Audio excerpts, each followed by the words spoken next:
नमस्कार, मैं अदिति ओझा और आप देख रहे हैं विजडम न्यूज।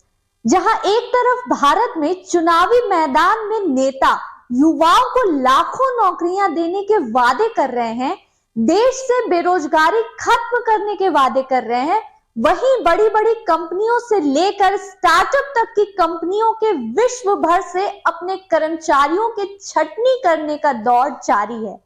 आखिर क्यों हो रही है इतनी छटनी? क्या पड़ेगा इस पर भारत का प्रभाव? क्या इससे बेरोजगारी और बढ़ जाएगी? इन्हीं सब बातों पे हम चर्चा करेंगे विस्तार से। जब से ट्विटर की कमान एलन मस्क ने संभाला है, तब से तहलका मचा है। मस्क ने कंपनी संभालते ही कॉस्ट कटिंग के नाम पर करीब 3700 कर्मचारियों को नौकरी से निकाल दिया। वहीं अगर भारत से ट्विटर कर्मचारियों की छटनी की बात करें, तो भारत में कंपनी के लगभग सभी कर्मचारियों को निकाल दिया गया। सूत्रों के मुताबिक भारत में कंपनी के करीब 250 कर्मचारी थे।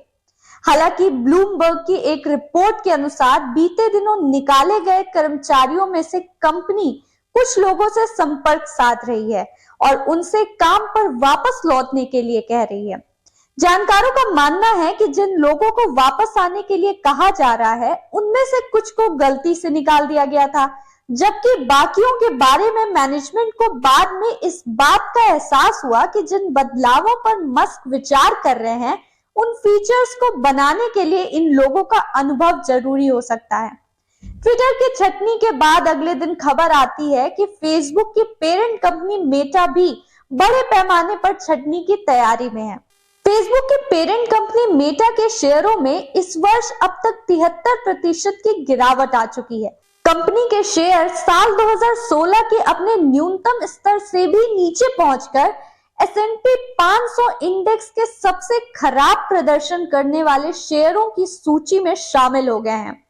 मेटा में होने जा रही छटनी के रिपोर्ट्स पर अब तक कंपनी की ओर से कोई प्रतिक्रिया नहीं दी गई है। हालांकि जानकारों का मानना है कि ये छटनी बड़े पैमाने पर होगी। अब भारत की एडटेक स्टार्टअप अनअकैडमी ने भी कॉस्ट कटिंग के नाम पर दूसरी बार कंपनी से 350 कर्मचारियों को बाहर का रास्ता दिखा दिया है। इससे पहले माइक्रोसॉफ्ट, इंटेल, गूगल, नेटफ्लिक्स जैसी कंपनियां भी कॉस्ट कटिंग के नाम पर अपने कर्मचारियों की छटनी कर चुकी हैं। एक रिपोर्ट के मुताबिक इस साल अभी तक 12,000 से अधिक कर्मचारी अपनी नौकरी से हाथ धो चुके हैं। अब आप सोच रहे होंगे, आखिर इसका कारण क्या है? आखिर क्यों इतने बड़े पैमाने पर कंपनियां छटनी कर रही हैं? तो आपको बता दूं, पहले कोविड, फिर रूस और यूक्रेन युद्ध और तेजी से बढ़ती महंगाई, इसने कई देश के सामने आर्थिक संकट खड़े कर दिए हैं। इसमें कंपनियों ने अपना खर्च घटाने के लिए लोगों को नौकरी से निकालना शुरू कर दिया है। साथ ही अगले साल मंदी आने की भी संभावनाएं जताई जा रही हैं। आने वाले साल 2023 में ग्लोबल इकोनॉमी को लेकर फिर से संशय बरकरार है। IMF चीफ क्रिस्टलिना जॉर्जीवा ने एक इंटरव्यू के दौरान कहा है कि फिलहाल इस बात का अनुमान लगाने में जल्दबाजी होगी कि क्या हमें 2023 में ब्याज दरों में बढ़ोतरी के बावजूद राहत मिलेगी। कोरोना महामारी से उभरने के बाद रूस और यूक्रेन के बीच युद्ध से दुनिया भर में महंगाई बढ़ गई है। IMF चीफ ने कहा है कि साल 2023-2022 की तुलना में अर्थव्यवस्था के लिहाज से और भी खराब हो सकता है, लेकिन ये कितना बुरा होगा, ये उन फैक्टर्स पर निर्भर करता है जिन्हें हम नहीं जानते हैं। IMF चीफ क्रिस्टलिना जॉर्जीवा का मानना है कि कोरोना महामारी और रूस यूक्रेन के कारण महंगाई अपेक्षा से अधिक बढ़ गई है। यूरोप मंदी की ओर जा रहा है और कुछ अर्थशास्त्रियों का मानना है कि अमेरिका में भी इसका हल्का रूप देखने को मिल सकता है। हालांकि आर्थिक मंदी से जुड़ी चिंताओं पर जॉर्जीवा ने कहा कि यह कहना जल्दबाजी होगी कि व्यापक मंदी आएगी या नहीं, लेकिन हम ऐसे हालात का सामना कर सकते हैं जो मंदी की तरह होगा। बता दें, मंदी का मतलब है किसी भी देश में या वैश्विक स्तर पर इकोनॉमिक एक्टिविटी के आंकड़ों में बड़ी गिरावट देखी जाए। कमजोर इकोनॉमिक एक्टिविटी का साफ मतलब है कि प्रोडक्शन लगातार कम हो रहा है और ये कई महीनों या सालों तक हो सकता है। जब लगातार 2 तिमाहियों में विकास दर 0 से नीचे रहती है तो उसे तकनीकी तौर पर मंदी करार दिया जाता है। अब चलिए बात करते हैं भारत की। भारत में इसका क्या प्रभाव पड़ेगा? क्या भारत में भी मंदी की स्थिति पैदा होगी?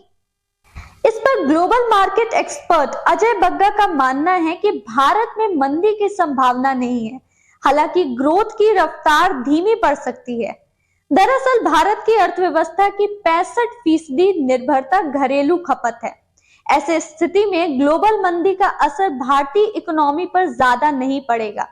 अगर दुनिया के बाकी देशों में मंदी आई तो इसका फायदा भारत को मिल सकता है, क्योंकि ग्लोबल मंदी से क्रूड की डिमांड पर असर पड़ेगा, जिससे कच्चे तेल की कीमतें घटेंगी। तेल की कीमतों में गिरावट से तेल का बिल कम आएगा, लेकिन ग्लोबल मंदी से नुकसान भी है, क्योंकि इससे एक्सपोर्ट घट सकता है। ग्लोबल मंदी का असर textile, leather, James and jewellery, pharma और आईटी सेक्टर पर पड़ सकता है। अगले साल क्या होगा ये तो आने वाले वक्त में ही पता चलेगा, लेकिन फिलहाल इन कंपनियों के छटनी से काफी बुरे दौर से गुजरना पड़ रहा है दुनिया भर के इन कंपनियों में काम करने वाले कर्मचारियों को। आशा है आपको ये वीडियो पसंद आया होगा। अगर पसंद आया है तो इसे लाइक करें, शेयर करें, कमेंट करें और विजडम न्यूज को सब्सक्राइब जरूर करें।